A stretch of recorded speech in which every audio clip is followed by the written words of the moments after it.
이번 시간에는 수학 문제 쉽게 푸는 방법에 대해서 설명을 하겠습니다.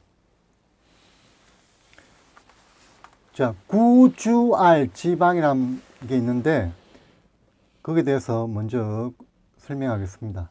여기서 구자는 구하는 것 알기, 주자는 주어진 것 알기, 알자는 알고 있는 것 생각하기, 지자는 지구력 키우기, 방자는 방향도 설정하기입니다. 그러면 이 말이 무슨 말인지 구체적으로 예를 통해서 설명을 하겠습니다. 예를 보면은 방정식 x제곱 마이너스 3x 플러스 2 이퀄 0의 근은 한 문제가 있습니다.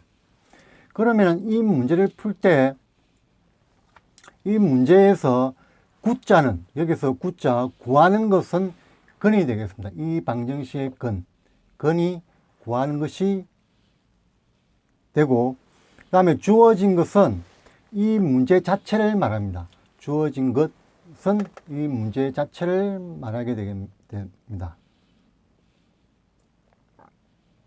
그 다음에 알자는 알고 있는 것 생각하기인데, 여러분이 이 문제를 풀기 위해서 알고 있는 게 뭐냐면은 알고 있는 걸 생각해야 되는데, 방정식 2차 방정식을 풀 때 인수분해를 이용한다.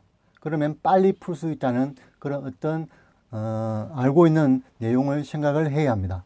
그런 것이 알고 있는 것 생각하기에 해당됩니다. 네 번째로 지구력 키우기가 있습니다. 이 문제는 쉬운 문제에 해당되기 때문에 많은 시간이 걸리지 않습니다. 하지만 여러분이 앞으로 좀 더 어려운 문제를 만나게 될 때, 그때는 그 문제를 집중할 수 있는 인내력이 필요한데, 그런 것을 키워나가야 합니다. 만약 본인이 지금 나는 한 문제를 10분 넘어가면은, 풀 때 10분 넘어가면은 집중력이 흐트러지고 딴 생각이 난다 하면은 여러분은 더 인내력을, 집중력을 키워내야 합니다. 그러면 얼마 정도 키워야 하냐면은, 보통 여러분이 자기 목표가 3등급 이상의 목표를 하고 있다. 수능에서 3등급 이상을 하고 있다면은 최소 어려운 문제를 만났을 때 30분은 집중할 수 있는 힘을 키워야 합니다. 그러면은 한 번에 30분 하기 힘들 겁니다. 지금 현재 나는 5분 정도, 10분 정도의 집중력밖에 없다면은 다음 문제를 풀 때는, 어려운 문제를 만났을 때는 1분, 2분 이런 식으로 조금씩 늘려가면은 도움이 됩니다. 마지막으로 방향도 설정이 있습니다. 그러면 이 문제를 풀기 위해서는 여러분이 어떤 식으로 풀 것인지에 대해서 생각하고 작성하는 것입니다. 문제가 간단할 때는 머릿속으로 생각을 하는 것입니다. 그냥 이 문제는 인수분해를 해서 근을 구하면 되는구나.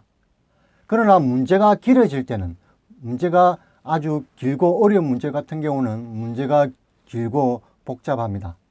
따라서 그때는 시험지 여백에 방향도를 설정하면, 방향도를 큰 핵심을 가지고 방향도를 설정해 놓으면은 여러분이 문제를 풀다가 내가 지금 무엇을 하고 있는가 라는 혼돈이 올 때 옆을 보면은 큰 도움이 됩니다.